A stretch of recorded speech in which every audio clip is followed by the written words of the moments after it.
Welcome back, everybody, to another episode of Recruitment Uncensored. It's me again, Kate, your host, and I've got an amazing guest on with me today, Andrew Jones of AJ Entrepreneur Coaching, who I'll do a little bit of an intro on now. But first of all, I'll be honest with you, we're pre-recording this, so it's Friday the 7th of March, because when this goes live, I'm going to be in Malaga on holiday, and I'm away for a high rocks race. And I totally forgot that I was needing to be in front of a camera this morning. So I got up, didn't wash my hair, shoved a tracksuit on, and then was like, shit, forgot a recording. So apologies for this in advance, but we'll run with it and it's fine. So Andrew, I've invited on to talk about effective goal setting and accountability for business growth, because I know a lot of you recruitment business owners out there, this is something that we struggle with is we spend a lot of time in our business, we're caught up with staff, whatever else we're spinning plates with, and we can sometimes forget to do these things. But also, I have worked with Andrew. Is it twice we've done coaching together? I'm trying to think. A 3-month scale program, so it was over a 12-week program. Just the one. So Andrew has been my business coach before, and I benefited massively from it. So I thought, let's get him on and help you all out with the subject. Andrew, do you want to tell everybody a little bit more about yourself as well? Yeah, absolutely. So I'm the founder of AJ Entrepreneur Coaching. I started the business in April of 2021. I've been doing business coaching for the past sort of 7 years or so now. I was a coach on the NatWest Entrepreneur Accelerator program, and that was what really got me into coaching. I found my passion for it. So I thought I'd take it to another level and set my own coaching practice. So I tend to work with mostly one-to-one. I do a lot in person, although I do some online, but I work with sort of businesses across Wales and the Southwest. Cool. And you started around a similar time to me, didn't you? Yeah, 2021, when we were still in a bit of a lockdown sort of situation. Yeah, I waited, until about April 21 when I thought things were opening back up, and I thought there's no sort of better time to do it. And you know what it's like, unless you take that risk of leaving employment, there's never really a good time. You need to have There's never a good time. No.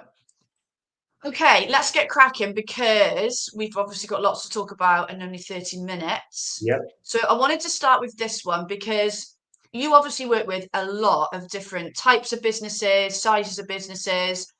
What are the main reasons you see business owners fail to hit their goals? Because I think sometimes we don't really understand why we don't achieve the things we want to achieve. Yeah, absolutely. So I think the first starting point is that you've got to have a good foundation. So I'm not going to go into each individual one of these, but smart goal setting and the framework is really important.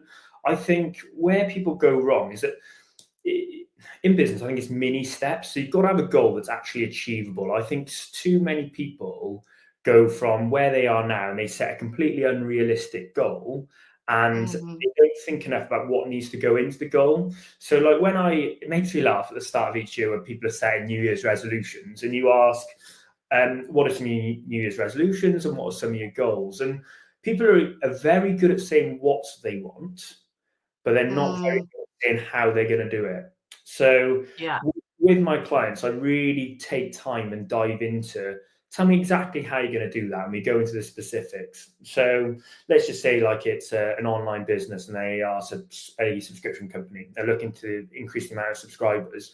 You can really go into granular detail around, how many times are you going to post on social media? What does your marketing strategy look like? What other channels are you using? And you look into specific things, which people are far too quick to just say, that's what I want, but they don't even think about how. So the detail is really, really important. I think then, once you've got that detail of exactly what's going into your strategy, this is where a lot of people fall down, is you don't have the right structure to be able to hit the goals. So I always say to my clients, your diary should reflect the goals that you're looking to achieve. So if I pulled up your diary now and said, right, Kate, show me your goals, let's have a look at what you're looking to do, and there's time being wasted on activities that aren't actually contributing to the goal, I just completely strip that out. So having the right framework and being realistic, having a good structure and diary management is boring, but it's underrated. If you can stick to your diary and everything you put in it for a month, you'll soon see quick results. And the other thing I'd say is you have to revisit your goals often. I'm not going to say that I set goals with my clients and we just hit them like that.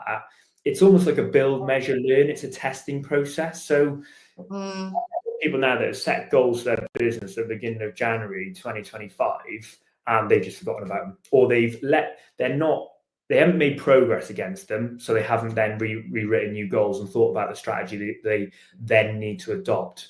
So, like when we work together, Kate, a lot of it is testing and trying things, a bit like a experimental approach. Get the feedback and the data off the back of it, and then we can make better informed decisions to drive the business forward. So those are sort of some of the things that I think stop people from hitting their goals. And I think it's time is a massive thing, and removing distraction. Yeah. Like that was a big problem for me. Yeah, it's hard. Like we've got this in our pocket at all times, and as much as there's so many positives to tech, I think of the most successful entrepreneurs that I've worked with, they have got a really good handle and manage on it, and they the distractions, and they put things in place so they can have that deep work and focus on what's important. I think when I look at why people don't hit their goals because of tech and how it impedes in your life, you end up working a lot on things that are urgent, but they're not important. So it's being able to cut through that and say no to a lot of things. And I think that's a big thing when I look about goals. I think people think the more that they put in at the top, obviously that's going to lead to more and better results. And a lot of the time it's not the case. It's like it's being able to keep things simple and stick to a plan.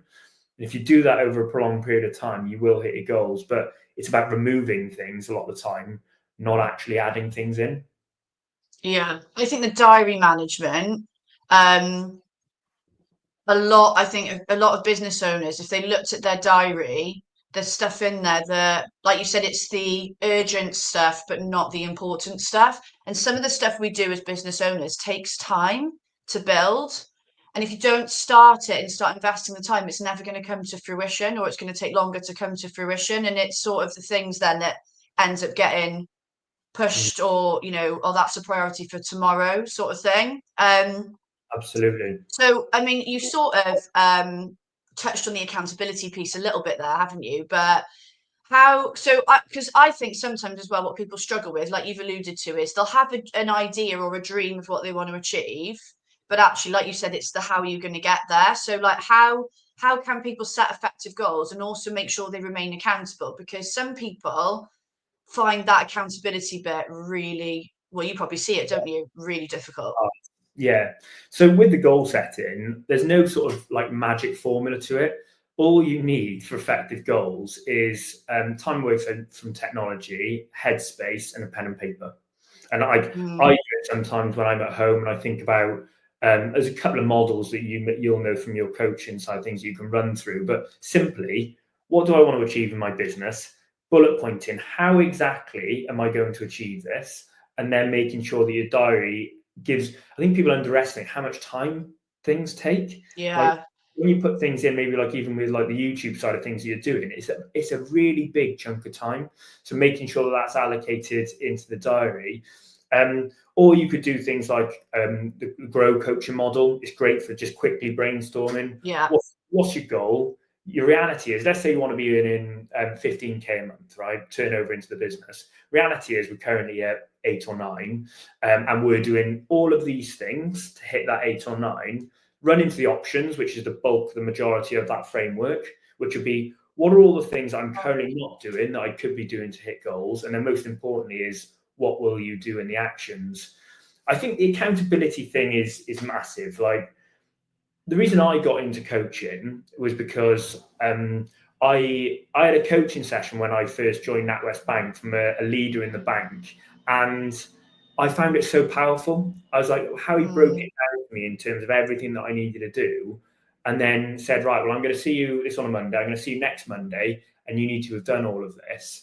For me as a person, I wouldn't say I like chase the carrot. I'm almost need to be pushed as a person and like have someone telling me what I need to be doing and holding me accountable. And it works because if you remain accountable, and it doesn't need to be a coach, it can be like another business owner that you know, just finding someone who almost you can meet with on a regular basis, it makes you take action. It keeps you focused on plan. I think when you don't have accountability, that's when you tend to deviate and chase shiny things and do things. And all of a sudden, the person that's holding you accountable is like, hang on, Joe Blogs, you told me last week that this is what you're focusing on.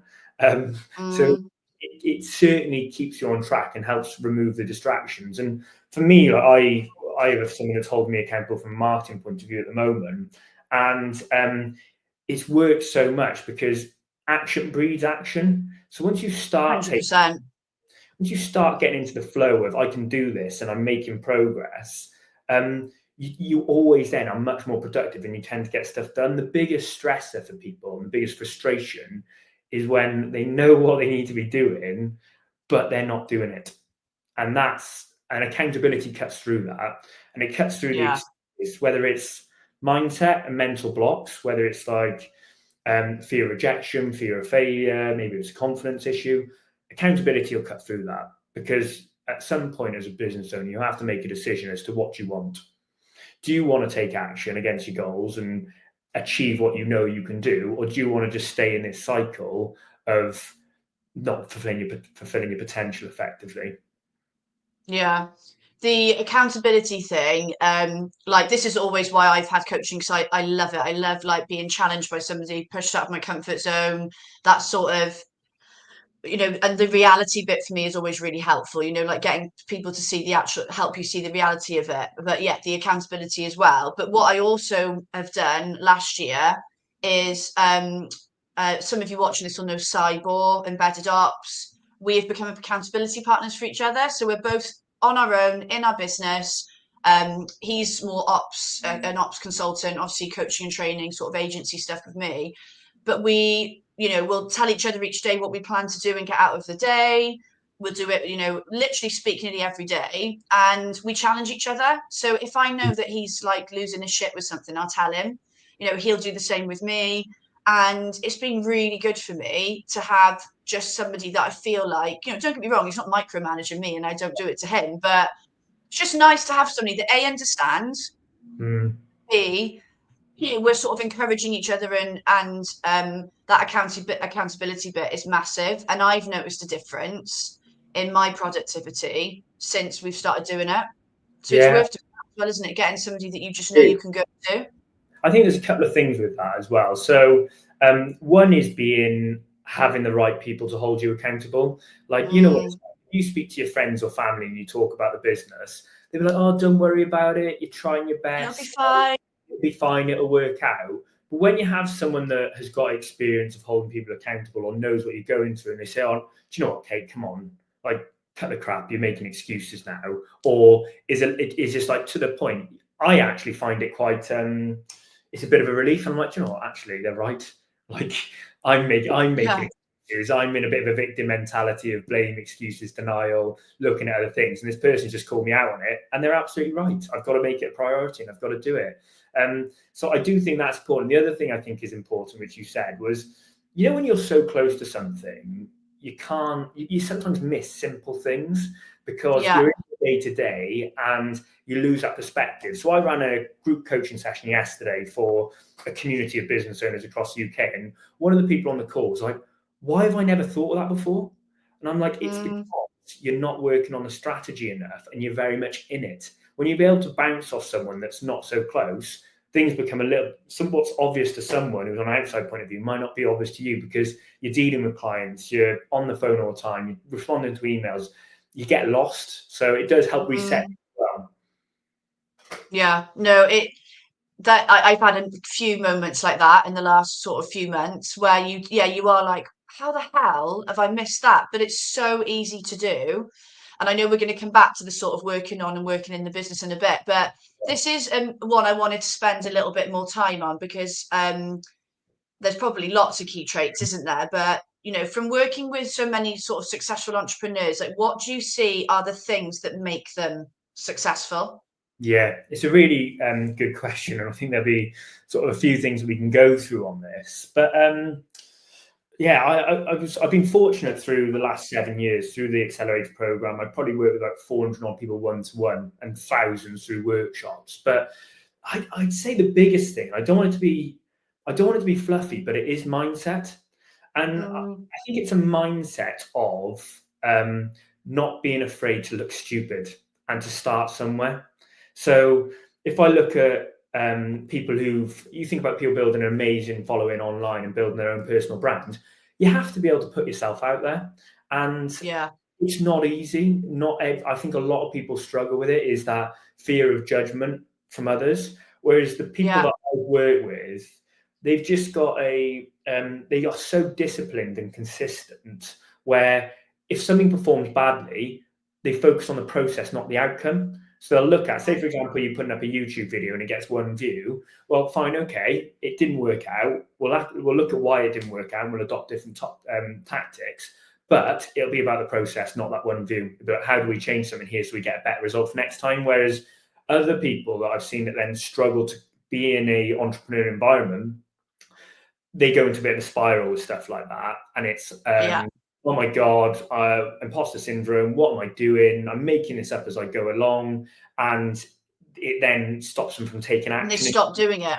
They stop doing it, and if you can continue to take action consistently over a prolonged period of time, you're going to hit your goals. But it's not instant gratification. I think that's something that people struggle with, is where you look at someone who's successful as an entrepreneur. That hasn't happened overnight. That's not like a click of the fingers and they've grown a multi-million-pound company. It's been years in the making, but Yeah. people Lots don't. of ups and downs. Loads of ups and downs, loads of setbacks, so many times close to failure, but people don't see that. They only see the outcome. So whenever you see someone that is doing well in business, just have a look at their history and their experience and what they've done and the amount of reps they've done, and you'll soon think, do you know what? I can't be unhappy with the results I don't have from the work I didn't do. You've got to be able to put the work in.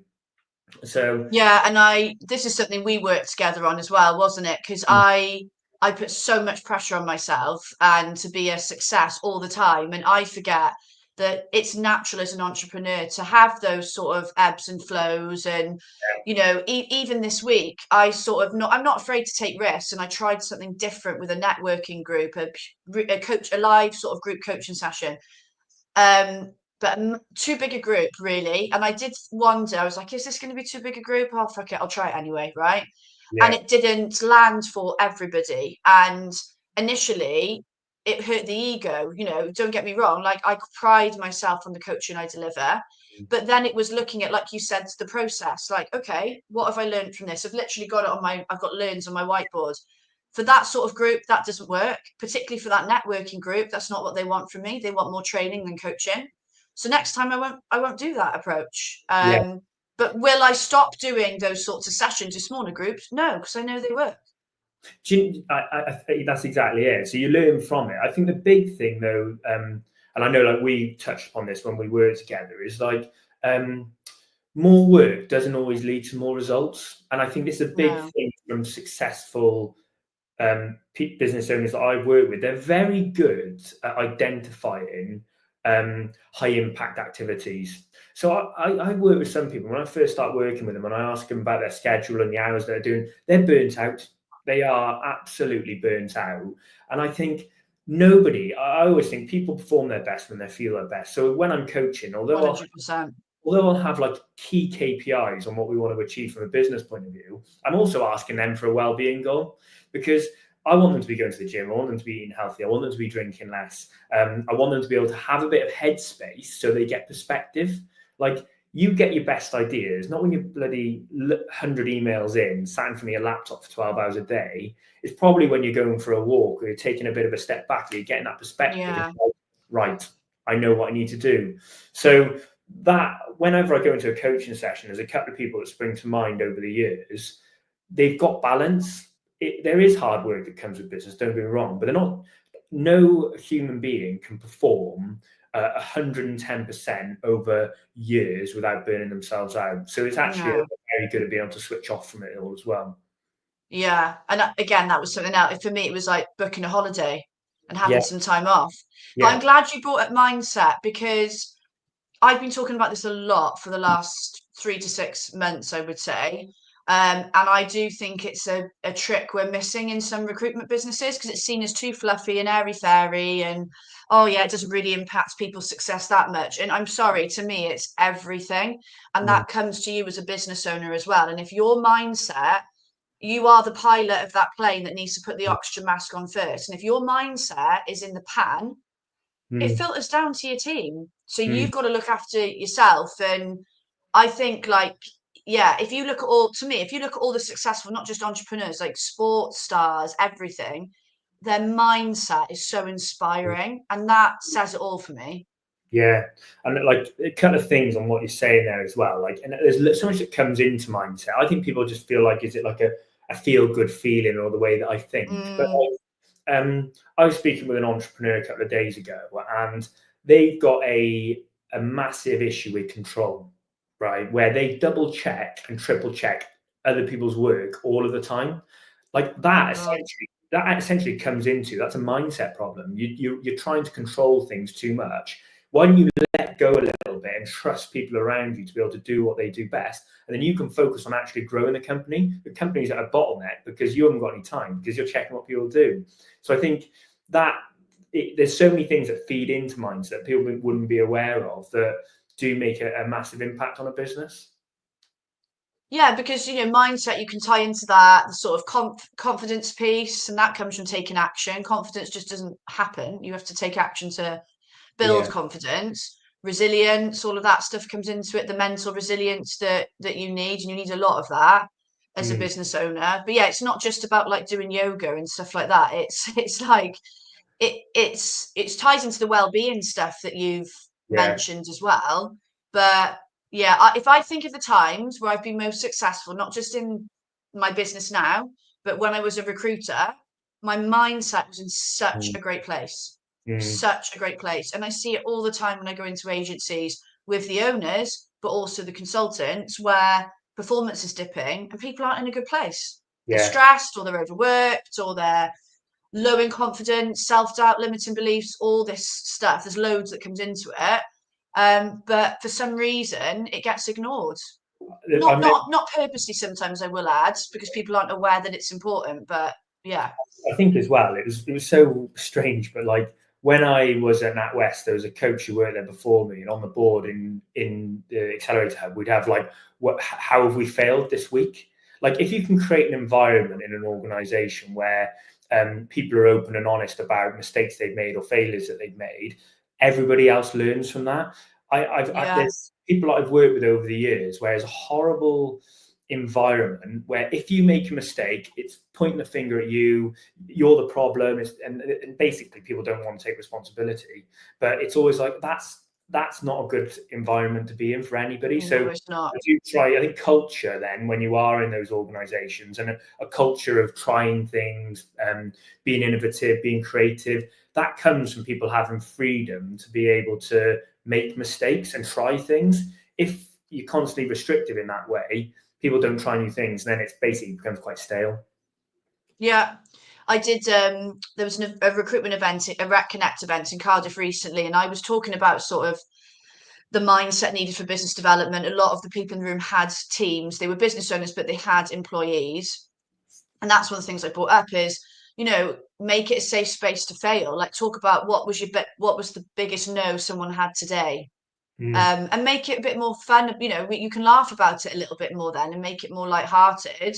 But you learn from these sort of no's, rejections. I don't even like calling it failures sometimes, because you do learn from them. But yeah, totally. If you make it so it's a bad thing to make mistakes, even as an entrepreneur and a business owner, you're not perfect. Yeah, You exactly. you are going to make mistakes, and if it feels so wrong all the time to do that, then you're going to be, and I'm talking from experience, you're going to be beating yourself up a lot. Yeah, no, absolutely. And I think the beating yourself up bit, it absolutely does nothing for your confidence and for your mindset. I think people put so much pressure on themselves to have everything figured out. I bet if you went to somebody who's successful in their, let's say, their late 50s, been in business for 30 years, And they still feel like they haven't got it figured out. Yet someone who's been in business for 5 years is being really hard on themselves, and they haven't got anywhere near as much experience. So I think being able to like give yourself a bit of a break and say that you're trying to do your best gives you that freedom to be able to take more action and do things. The other thing I was just going to say on the successful business owners and entrepreneurs is like being able to see things from someone else's point of view is massive. Whenever I sit down with, it's usually in the early coaching sessions and I'm working with a client, they're always looking at something from their side of view and their service, and this is what we're going to do. And I'm like, does the customer want that? Does that benefit the customer? Not really, but it's important. Tough. Who nobody gives a fuck about what no one cares. Yeah. It's literally about how is it helping them, essentially. And if it doesn't help them, you've got a problem because there's no product market fit. So always the best salespeople I've worked with create services or products and do well because they know their customer very well and they know what they want. And as soon as you lose sight of that, I think it then becomes a bit of an issue. Yeah, no, totally agree with that one.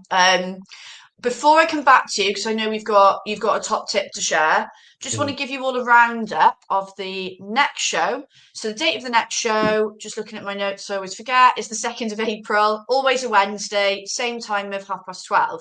So I've got Kim Grocott coming on with me of Digital Dopamine. Now, she's been a bit naughty and not told me what we're going to be talking about yet. Still haven't had a message from her, I don't think. So I'm just going to make the assumption, based on what she does, that it's going to be something to do with social media, and sort of using that as a recruiter within your business, attracting the right clients, candidates, personal brand sort of stuff. But the event will be coming out soon and you'll see the exact title. And yeah, definitely come along to that one because that Kim is so much fun. So I'm sure you will enjoy that one, whatever we talk about. Right, let's come back to your top tip. Work on your business instead of in. Have I done that right? Yeah, work on your business instead of in your business. Talk to me a bit about this one. Yeah, I think it's a massive area people neglect quite a lot, is taking a bit of a step back and understanding and valuing creative thinking is what I would say. So often we're head down just thinking if we keep working harder and keep doing the same thing over and over again, it'll work out. And a lot of the time it's not. If you can take a bit of a step back, and it doesn't even need to be long, this could be 15 minutes on a Sunday afternoon/evening, just getting ready for the week, where you're like, right, what are my goals this week? What am I trying to achieve? Does my diary reflect that? How else could I potentially be reaching this goal? It goes a long way. So try to distance yourself a little bit from technology at points in your life where you get that time to be able to think about things. So yeah, if you want to be more intentional with how you're running the business, being a little bit more proactive, probably working on what's important and what's not urgent, I would be thinking, how do I take a step back and how do I work on my business strategy a little bit more? This was something I used to not do, and I wouldn't say I probably do still need to do it more. But one of the things I started doing right at the start of this year was I'll sort of usually towards more of the end of the month, I will, when I've sort of done my previous month's accounts and whatever else, I will work out what I want to bring in sales, and then I will sit down and brainstorm a program or a couple of programs or whatever that's going to bring me in that money. So I'll come up with what's a program going to include, how am I going to market it, I'll write a LinkedIn post for it, make some Canva graphics or make a video for it, whatever I need to do. It could be it's a bit of a replica of a program I've already got, but I'm packaging it differently to sort of make it attractive. So I'm sort of working my way backwards from the money that I want to make. And I'd never done it before. I don't even know how I came up with it. I think it was maybe a chat me and Si might have had before Christmas. And I was like, why aren't I doing this already? And I really enjoy it because I feel like I'm being strategic and I'm planning out my month and I'm creating the sales that I want to bring into the business. Yeah. You know, before you do that or before you started doing that, how are you running the business and what impact did that have? If I took that away from you now, what would happen? I think I was just sort of I wasn't doing enough sales posts on LinkedIn at all. So they were I was given a lot of value, great, personal brand stuff, great, but I wasn't actually selling. I wasn't doing anything about the products that I offer, the programs I offer. And I also was sort of waiting, although I was doing outbound, I never really had a direction of anything in particular I was talking about. Whereas now I know what's on my radar and how I can navigate a conversation and questions I can ask, and putting the right posts out there is bringing in people that want those things, the solutions I can provide. Yeah. So I always get at least I've done 3 or 4 this year so far. The first two I got sales out of, and the one I posted yesterday I've got a meeting out of. So Mm. it's bringing it, it's attracting the people I need and want in the business to me. So, and it's enjoyable. I enjoy taking myself away from it and having a little brainstorm and getting creative. Yeah, it feels good and it gives you a bit of clarity and focus. There's nothing more frustrating, and this is why I work with coaches as well, because I need to have that clarity where you could be doing more, but you just feel like you're on autopilot day to day. And Yeah. that's what coaching allows you to do, is take that step back. Or even by say coaching, working on your business strategy, it gives you that clarity and focus, and it allows you to be a little bit more productive with the time you've got. Yeah, 100%. I could carry on talking about this for ages. I've really enjoyed this chat because I just love talking about business growth, accountability, all of this stuff. But we've hit time, so we're going to have to round it up. This is a really big subject, and Andrew's given a lot of value. But I'm sure you listening, like me, are thinking, I want to talk more about this. So what I would encourage you to do is Andrew's LinkedIn profile is linked to the event for the show. So connect with him. Any questions, chuck them in there. I know this hasn't been live, so if you have added questions as we've gone along, don't worry, we will answer them. But you've also got an Instagram profile, haven't you, that you're on quite regularly? What's the handle for Yeah. that so people So can it's connect just with you? at AJ Entrepreneur Coaching. What was that? At AJ Entrepreneur Coaching. Quite long, but I'm sure you'll find me. So either way, ask your questions, Instagram, LinkedIn, doesn't matter. Yeah, and like I said, if you've put anything in while the show's been on, as I said, it's not live today, so we will come back and answer your questions later. But thank you very much to Andrew for coming on. Really enjoyed it. It's a good refresher for me, to be honest with you, as always. But don't remember, not don't remember, to join us on the 2nd. Kim's coming on. Event will be coming out soon. And yeah, that's the next time I will see you. So thanks for watching. Thanks, guys.